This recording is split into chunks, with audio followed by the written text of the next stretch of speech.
Traveling with the family. We rewarded good old Jason for being so serious and kind. Drinking trips are the best. When I called my husband, Dave, he was having a great time drinking at his destination. His cheerful attitude makes my blood boil. Despite this, Lisa was crying at home in the dark, holding the baby, all because of Dave and Jason. Lisa's hair was ruthlessly chopped off, and the left side of her head was almost completely shaved. She didn't even have eyebrows left. It seems that the two men punished her for having an affair. Chill out, Dave snapped. I couldn't believe that Jason, who seemed like a fine young man, could commit such a heinous act. I don't need this family, these memories, nothing at all. I've decided to leave Dave and Jason as well. I don't have any regrets or emotions left. I am Marilyn. I'm a housewife in my late 50s who finds my work to be my passion. Right now, I'm extremely elated. That's because my only daughter, Lisa, is getting married. Today, Lisa's boyfriend, Jason, came to greet us at our home. My husband and I, along with Lisa and Jason, sat facing each other. Jason sat straight like a student at a job interview, blinking a lot, clearly nervous. I fell for Lisa, my reliable senior, and pursued her relentlessly. I almost gave up after she turned down going to movies and theme parks. But bonding over drinks after overtime was what brought us closer. Stop it, that's embarrassing. You don't need to share that much. Jason scratched his head shyly. Really? Sorry, I thought I should tell your parents about our meeting. The two of them have a senior-junior relationship at work. Lisa is 4 years older than Jason and is turning 30 this year. It's one of those older wife stories. He seems like a kind-hearted man, so it might be a home where Lisa takes the lead. Jason must be very nervous. His hand was slightly trembling as he lifted his coffee cup. After drinking his coffee, Jason declared, I will, without a doubt, make Lisa happy. Jason, please take good care of Lisa. Yes, of course. I was relieved to see that my daughter's future husband seemed sincere. After seeing Lisa and Jason off at the front door, I returned to the room. While Jason had been nervously sitting, Dave was lying on the sofa fiddling with his phone. Throughout the greeting, Dave didn't utter a single word. He's usually not very talkative, but he could at least manage greetings like good morning. This time, he didn't even manage a yeah or an okay. He was just looking away with a stern face. It wouldn't be an exaggeration to say that Jason was nervous because of Dave's attitude. During the greetings, I apologized to Jason, saying, he is just nervous. He's not angry, so don't worry about it. I've heard that fathers are often more shocked about their daughters' marriages than mothers. He looked angry, and I imagined he was sulking inside, thinking, I don't want to lose Lisa. It was kind of endearing. Jason seems like a good person. When I mentioned it, Dave grimaced and said, huh? He often stays quiet when in a bad mood, but rarely loses his temper. His sudden grumpy tone made me stiffen. That's a good person? You have no eye for people. He's just sucking up. Look, the booze he brought. It's my favorite. But it's expensive and I don't buy it often. Ah, I hate it. He thinks giving me expensive booze will make me happy. He probably researched Dave's favorite from Lisa to pick the perfect gift. I don't understand why there are complaints after receiving his favorite item. Same company as Lisa, huh? Must be that unnecessarily big, famous company. So what if it's a big corporation? Just because they pay well doesn't mean they can act all high and mighty. Showing off by buying expensive booze, so annoying. Maybe his outburst came from the complex feelings about his daughter's marriage? No, even if he feels sad about losing his daughter, this is too much. Let's stop. We don't know much about Jason yet, and it's not right to speak ill of him. Lisa chose him. Let's trust her. When I made it clear, Dave seemed to deflate. He slumped, looking unsure, and swallowed the words he wanted to say. This is Dave's usual demeanor. He couldn't find the right words and chose silence, but he expressed his mood by slamming doors and clicking his tongue. Occasionally he bursts out like this, but the moment I intervene calmly, Dave suddenly becomes quiet again.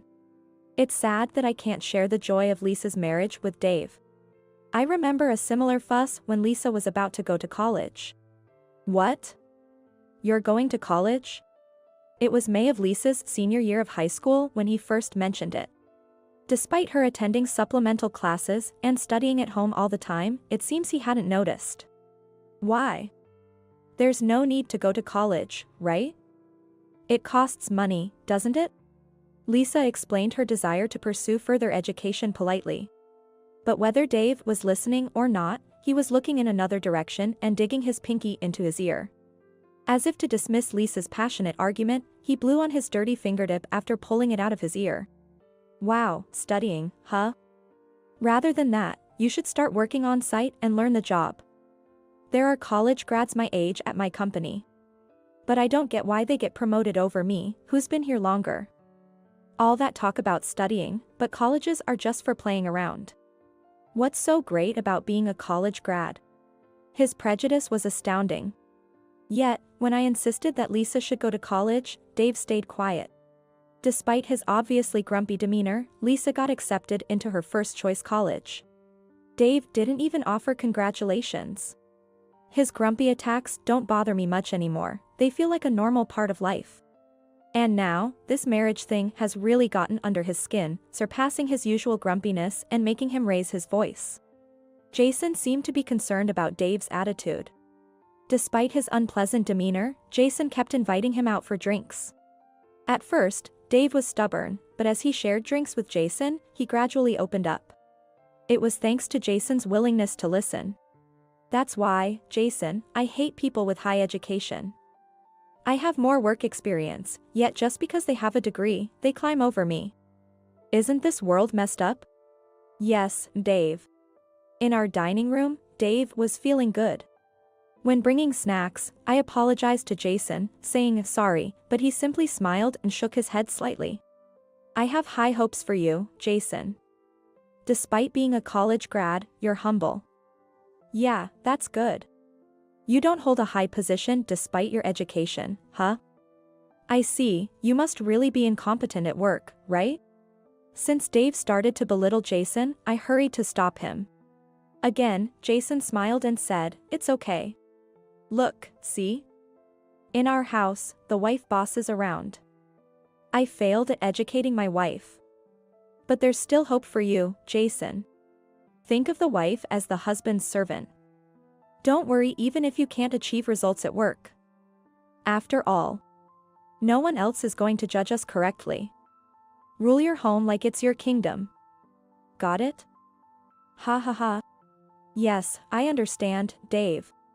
This is the first time I've seen Dave so badly drunk. He might be pleased because college graduates, whom he usually dislikes, are listening to him. Yet, no amount of flattery excuses his harsh words, but Jason kept lifting him up without losing his smile. What a remarkable person he is. He made an effort to get close to his fiancé's father. I was utterly reassured that Lisa's future would be bright. I was completely reassured that they would have a wonderful married life. Dave also approved, and Lisa and Jason got married without any issues.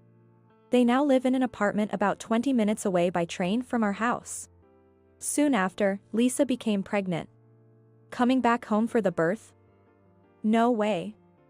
Kids are noisy. Lisa had asked to come home for the birth, but Dave flatly refused. It's her first birth, so she must be anxious. I'll cut back on work and support her properly. We won't bother you, please. We're family. Let's help each other. Just that was enough for Dave to pout and fall silent. It's as if I could hear his inner voice saying, I guess I have to do whatever you say. It's not that I want to ignore Dave's feelings. So, I explained how important postpartum support is, but since Dave wouldn't respond at all, I was at my wit's end. She'll be here the day after tomorrow, she'll be here tomorrow, I counted down to let Dave know. And somehow managed to arrange for Lisa to come home for the birth. And Lisa safely gave birth, now resting comfortably at our home. The first grandchild is a girl named Emily. Holding a newborn baby after a long time, she was soft and had a sweet scent. Even Dave couldn't help but smile at her cuteness. He doesn't know how to handle babies and doesn't fuss over her, but he pretends to pass by and sneaks peeks at Emily. After about a month of rest, the day for Lisa to return home arrived. Jason came to pick her up, and I felt a bit sad that this happy time was ending. Jason, it must have been hard on you being alone. Sorry for letting Lisa indulge in coming home. She's been lazing around here as if it's her job. When you get back home, she should make up for all the time she slacked off. Dave probably said that, trying to sound important, treating Jason almost like a subordinate. I was about to scold him, but Jason spoke first. Ha, understood, Dave. Jason seems to have gotten quite used to handling Dave. He agrees to keep the peace rather than cause a confrontation. I don't want to go back. Lisa muttered anxiously. It's unusual for her, who is normally so composed. What's wrong? Before Lisa could say anything, Jason put his arm around her shoulder. You shouldn't always rely on your mom. Lisa nodded, her face straining as if to hold back tears. Maybe she found it hard to leave the comfort of her parents' home. I won't be able to help as much from now on, but with Jason by her side, I shouldn't worry. I've significantly reduced my workload this past month. I made sure to come home early without overtime and even took a few days off. Caring for Emily was not tiring but rather energizing, filling me with motivation for work.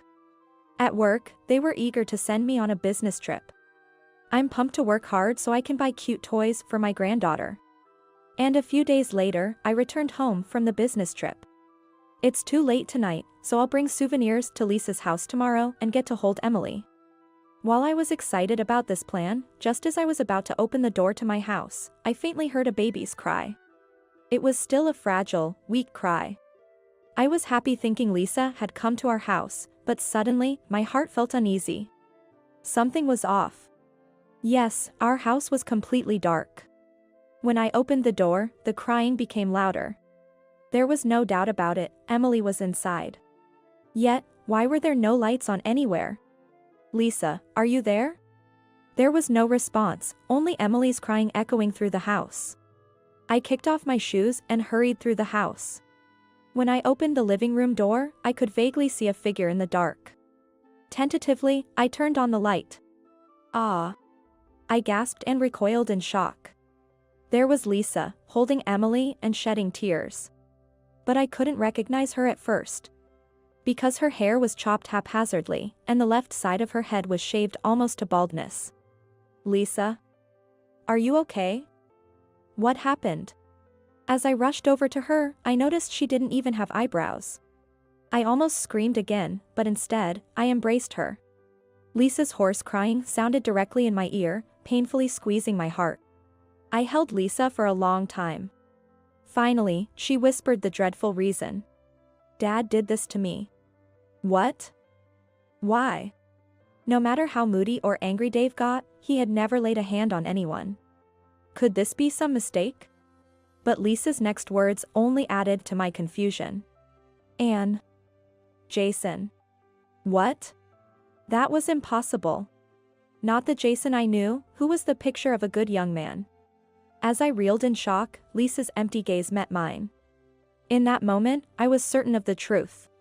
Lisa wouldn't lie. But why? Lisa continued with an unbelievable explanation.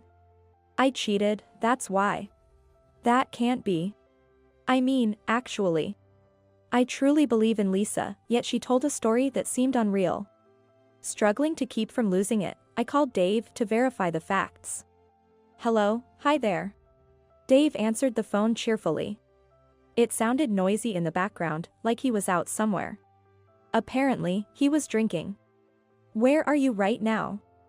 I took a deep breath, trying to ask gently, but my tone came out harsh. However, Dave seemed too happily immersed in his drinking to care. On a family trip. Family trip with whom?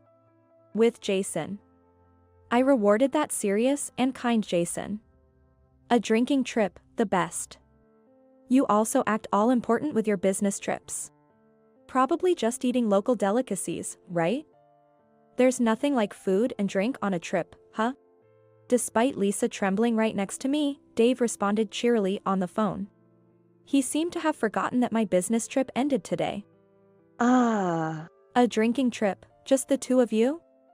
What about Lisa and Emily? She's on house duty. Had a bit of a situation, you know. We needed her to cool off, so we just had to get out. Struggling to respond with a "I see you" was painful, and I moved the phone away from my ear. While anger overflowed within me, confronting this cheerful man now felt pointless. Men need a break too. It's unfair how women always use kids as an excuse to take time off. That's why I took a week's leave. Let the folks at work realize they can't manage without me. When you get home, expect a mess I didn't clean up. You think I'm a cleaning robot or something? In the background, someone cheered, "That's right." Regrettably, it was Jason's voice. Any faint hope that Jason was merely swept up by Dave was crushed. As I stood there dumbfounded after ending the call, Lisa said, "He wasn't a good person." Actually, it was Jason who. Tears overflowed from her eyes again. Even Emily, who had been falling asleep in my arms, began to fuss. I couldn't bear to see their sad tears any longer. Hurting you, and then going on a family trip. What family? What were those 30 years we spent with Dave, living as a family? A father who could so easily discard his own daughter after 30 years of care is no longer needed. To Lisa, still trembling, I asked quietly, "Do you need such a family? Should we just let them go?" As I spoke, 30 years of memories flashed before me. The day Lisa was born. The first time she called out "Daddy." Dave had been overjoyed, crying and jumping around. At least when Lisa was young, he seemed to truly love her. I almost convinced myself he wasn't all bad, but then I remembered how he'd get moody over trivial matters, again and again. He once left Lisa and me in a distant park because she called Mommy more often than Daddy, sulking abruptly. The bad memories outweigh the good by 100-fold. And now this treatment of Lisa. As a family member, Dave was no longer necessary. Lisa, still shaking, looked me in the eyes, her resolve clear. "I don't need him." Hearing her reply, I nodded deeply. We don't need them, not this family, not the memories, nothing. I resolved to discard Dave and even Jason. No remnants of attachment or affection remained. A week later, my phone was bombarded with calls from Dave. Out of annoyance, I finally answered. Bracing for a shout, I lightly covered my ear, but Dave's voice lacked its usual force, almost tentative. The house, it's not, here." When I didn't respond immediately, Dave continued, increasingly bewildered. I'm pretty sure I'm at the right place, but there's no house, you know?" "Right, Jason, there's no house, right?" "No, there isn't." He must have felt like he was in a dream. Anyone would be confused if something as fundamental as their home had vanished. When they returned to the familiar place where our house once stood, there was nothing left. No gate, no flower beds, not even the large house itself. Just a clean, empty plot of land. Ah, that plot, I sold it. You sold it? What do you mean, sold it? Dave's voice cracked, the reality hitting him. So overwhelmed by the situation, Dave seemed incapable of comprehending it. I sold it to the real estate agency. The house was getting old, and more importantly, I didn't want to live in a home soaked with memories of you. I thought I might as well tear it all down. It was in my name, so I did what I wanted with it. No way, you're kidding, right?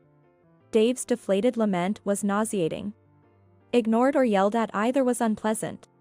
But his weak, whiny demeanor was incredibly irritating. Dave always felt inferior to me, burdened by a sense of inadequacy. This was because I earned more than he did.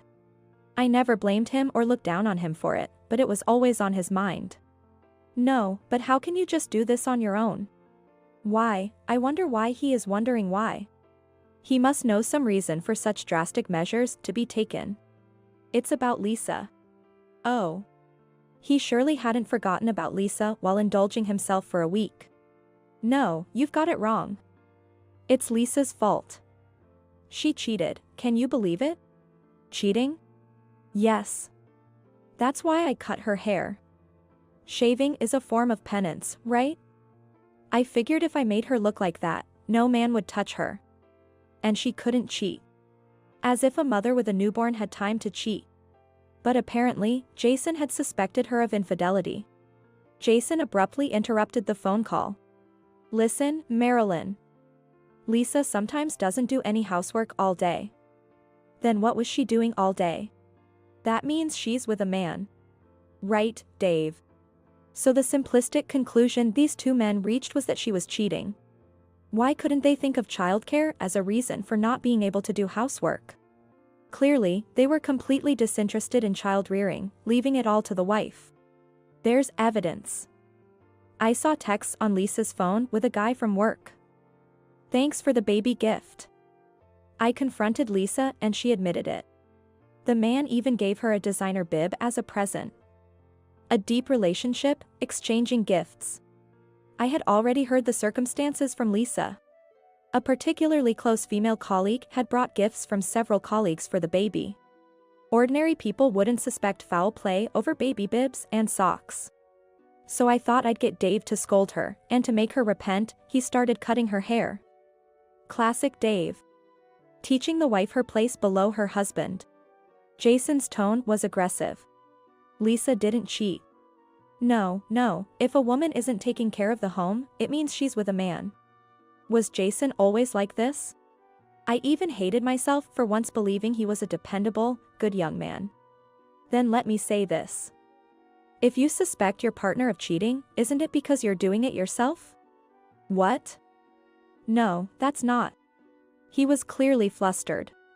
I just heard from Lisa. You used her absence as an opportunity to bring women over to your house, didn't you? How did you know that? So it was true. You seem to take Lisa for granted, but we see right through your actions. I heard him gasp. Bringing different women to the house every day, making them do everything from housework to taking care of your needs, paying them money. Did you use those popular dating apps? You must have enjoyed feeling like a king. In fact, Lisa was aware of all Jason's betrayals. When she confronted him about his infidelity, he turned aggressive and harmed her. Wait, Jason was cheating? Despite Lisa's accusations, the foolish Dave had completely trusted Jason. Perhaps Dave favored Jason, the son-in-law who had grown close to him, over his own daughter. Are you kidding? Oh, so Jason cheated in retaliation because Lisa cheated? Jason fell silent. Even if he was influenced by Dave and his personality changed, it doesn't excuse the egregious mistakes he made. Since when does anyone destroy a house out of spite for infidelity? Dave still doesn't grasp the gravity of his sins. It's not just about the cheating. I'm angry because you hurt Lisa. Even after all this, Dave and Jason seemed nonchalant. What? She was injured? I don't remember cutting her ear with scissors. I used a hair clipper for the first time, it was quite easy. Maybe I could become a barber. The conversation was going nowhere. Lisa had to face them alone and ended up being hurt. She must have been terrified. She surely worried about Emily possibly being harmed too. Anyway, I've had enough of you, Dave. As you can see, you have no home to return to. Since you seem to prefer Jason over Lisa, let him take care of you. All your belongings are at Jason's place now. Of course, neither Lisa nor Emily is there. Upon my declaration, I heard two voices utter dismayed. Oh no. I had braced for a furious reaction, but perhaps the shock of coming home to find their house gone was too much to grasp immediately. After hanging up, it wasn't long before the two arrived at Jason's apartment. Lisa and I could monitor their actions and words in a certain way. Wow, a mountain of cardboard boxes. These are your things, right? To think Marilyn actually destroyed the house, she must be really angry. What are we going to do? It's really gone. I always knew my wife looked down on me. She may have an education and earn money, but as a wife, she's a failure. He continued to insult me even now. Wait, so Jason was cheating for real? And it wasn't Lisa's fault? I did give money to women for fun. Dave held his head in dismay. Why did it get out? If you're going to fool around, you have to do it smartly. It's annoying to have to apologize to Lisa now. I didn't cheat. I don't know anything is the only way to stick to it. Understood. Dave then slumped heavily into the sofa, his foot tapping nervously. Well, Lisa received gifts from a man too, and most of all, my wife destroyed the house. She's overwhelmingly at fault. Yes, we did nothing wrong. He might be pretending to be confident while panicking inside. Despite knowing it was futile to talk, I couldn't hold back. Who did you say did nothing wrong? Yikes. My voice suddenly echoing in the room made Dave scream and jump like a startled frog. I thought you might have some remorse, but it turns out you're only thinking about yourself. What? Where are you? Dave and Jason rushed together, holding hands and looking around. They kicked at the cardboard boxes, suspecting I might be hiding inside. As I said before, I can see everything you're doing. I've been watching the whole time, with this camera. A camera? The two searched the room and finally noticed the camera on the shelf. Lisa and I were watching them through a nursery camera we had set up inside the room, monitoring the video on our phones. We could even communicate through it. A hidden camera? You were spying on us? Don't mess with us. That's a lie. Jason's face, twisted in anger, filled the screen in close-up. As Lisa clung to me, she took a deep breath and declared resolutely. That's not eavesdropping. It's merely a camera to watch over the child. Eavesdropping is eavesdropping. How dare you, woman? Next time, shaving your head won't be enough, I'll make those eyes of yours useless. Confronted with this raging Jason, I was at a loss for words. The mask of the good young man was shattered completely. On the last day of her hometown visit, I remember Lisa's profile as she whispered, I don't want to go back. Apparently, after their marriage, Jason had changed. Although both Lisa and Jason worked, Jason slowly started to assert that housework was the woman's responsibility. And that a woman should serve her husband. Unexpectedly, the nanny camera captured Jason's abusive language and his infidelity. Oh, what a shock. From a safe place, Lisa maintained her composure, provoking Jason's nerves. Enraged, Jason grabbed the camera and slammed it onto the floor. The camera, now on the floor, captured Jason stomping furiously. Don't mess with me. How dare a woman try to trap me? Don't underestimate men. Despite graduating from a prestigious university and working for a significant company, Jason's behavior was childish. I thought he was just going along with Dave, but perhaps he genuinely resonated with his statements. Jason, do you have a complex about yourself? Is it because Lisa earns more as she is your senior? If so, instead of attacking others, you should enhance your skills and aim higher. It's because he lacks the ability, so he blusters, Lisa murmured. While stomping like a child in a tantrum, Jason continued to hurl vile words, denigrating Lisa's character. How dare a woman be so presumptuous? A barrage of unbearable abuse followed. After listening for several minutes, Lisa softly said, "This camera has a recording function, you know." Instantly, the verbal abuse stopped. The abusive language shifted to pained crying, "I didn't mean it like that. I love Lisa, so I was just being indulgent." He began to backtrack. There is nothing more nauseating than the tears of someone who had been arrogant just moments ago. Lisa and I felt sick and ended the call. Jason dragged Dave in front of the camera, and together, they started to apologize. An apology like a performance now is too late. From here on, this is what I heard from Lisa. The next day, Jason showed up to work with a haggard expression. It was his first day back after a week of leave, and the stares from his colleagues seemed to pierce through him. What's wrong? Are you worried about my swollen eyes? It looks a bit like conjunctivitis, doesn't it? His eyes were red and swollen from crying during yesterday's apology. Even as he tried to laugh it off, the cold stares from his colleagues continued. For some reason, he seemed crushed by an atmosphere filled with overt hostility. Then Lisa showed up. Though it wasn't strange for her to be there, as she was an employee of the same company, Jason looked as if he had seen a ghost. "Why are you here?" Jason screamed. "I came to thank everyone for the baby gifts." "What? Now? You don't have to do that now. Don't show your scary face here." It was precisely because of the timing that it mattered. Lisa was wearing a hat, but it was still obvious at a glance that her eyebrows and front hair were shaven. No one could fail to be shocked by her appearance. Lisa had only spoken modestly about Jason, so her colleagues were initially skeptical. But Jason's panicked response made them realize what the truth was. It's not true, I did nothing wrong. She was a bad wife, and I haven't done anything. I don't know anything. No matter how much he tried to dodge, he couldn't escape the truth. Afterwards, Lisa and Jason divorced. The reason for the divorce spread quickly through the company, and Jason ended up on tenterhooks.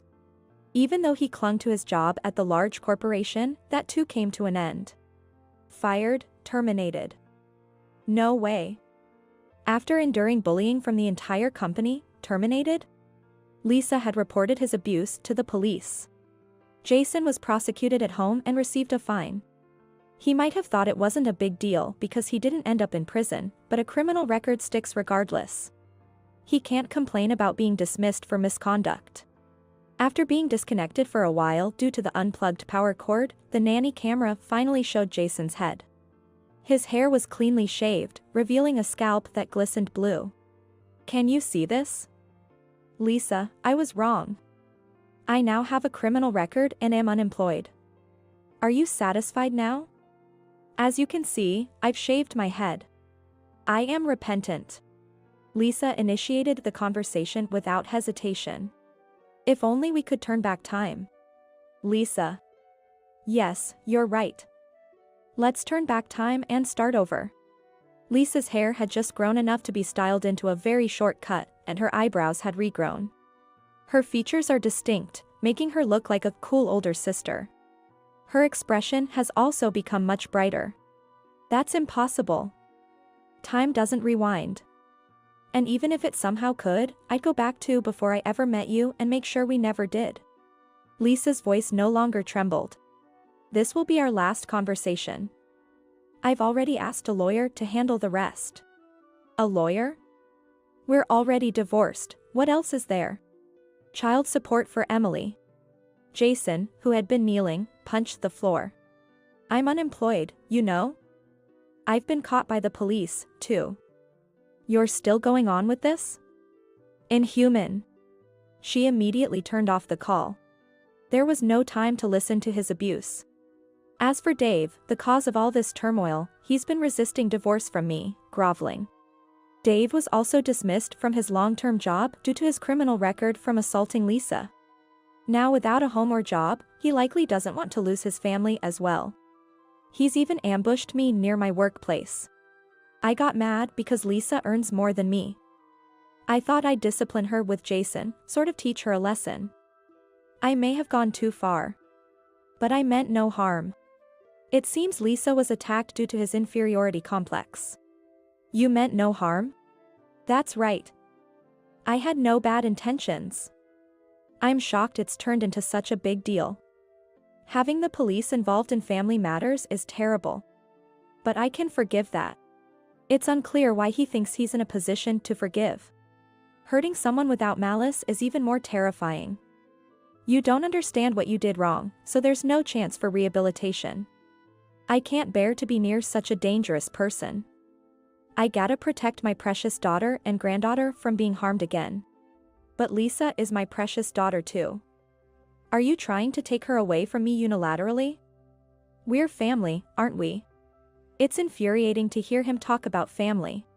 Dave shamelessly clung to me. Where are you guys living now? Let's live together as a family again. I have nowhere to go. When I tried to return to my parents' house, they said, "You are no longer a son to us," and wouldn't even open the door. Did Lisa tell on me? Even my dad has abandoned me. So I have no one but you guys to rely on. Lisa had informed my in-laws herself about what happened. Her grandparents had been so shocked by her pitiable state that they became dizzy. Even if he is their biological son, they would not welcome Dave, the mastermind. Ultimately, Dave has no place to go. He pathetically settled in the empty lot where our house once stood, spending several days on the bare earth. Of course, he was reported as a suspicious person to the police and lost that spot too. In the end, Dave ended up at Jason's place. Though the living room camera had been unplugged, the bedroom camera was still connected. Hey, haven't you found a job yet? I guess people without a degree really are no good. What? You're just a temp worker. I get hired even with a record because I'm smart. Unlike someone who can't even get a temp job with a record. Such petty squabbling ensued. Despite their bickering, they surprisingly seemed to get along. Quietly, Lisa deleted the nanny camera app. There was no longer any interest in spying on their fate. It looks like they'll soon be unable to pay the rent on the apartment from just Jason's part-time job earnings. And they'll end up homeless together. Meanwhile, I live peacefully with Lisa and Emily. More than 6 months after the incident, Lisa's hair had grown enough to cover her ears. As her hair grew longer, her smile gradually returned to its former brightness. I was worried she might become withdrawn, but she didn't want to waste her maternity leave. She's been energetically going out with Emily, showing how resilient she has become. There was something to learn even from such a father. There are things more important than education or income. As Lisa stroked Emily's head, her face radiated genuine kindness. Opening her small mouth wide to reveal 2 little teeth, Emily smiled brightly. I want to protect this smile. Catching each other's eyes, Lisa and I surely shared the same sentiment.